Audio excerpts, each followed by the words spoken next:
Hey guys, in this video I will show you how to fix Steam error code 0x11C7 on PC. Alright, so let's begin. If Steam is not opening properly or showing this error, just follow all the steps one by one.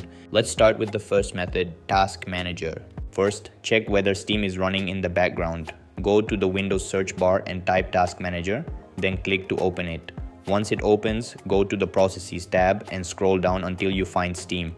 If you see Steam running, right-click on it and select End Task. This will completely close Steam from the background. After that, go back to the Start menu, click on the power icon and select Restart to reboot your system. Once your PC restarts, launch Steam again and check whether the error code 0x11C7 is fixed. If the issue still persists, move to the next step, Windows Security Settings. Go to the Windows search bar again and type Windows Security, then open it.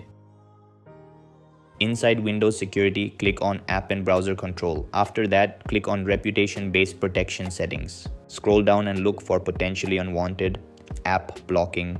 If this option is turned on, turn it off. Sometimes this feature blocks Steam processes and causes error code 0x11C7.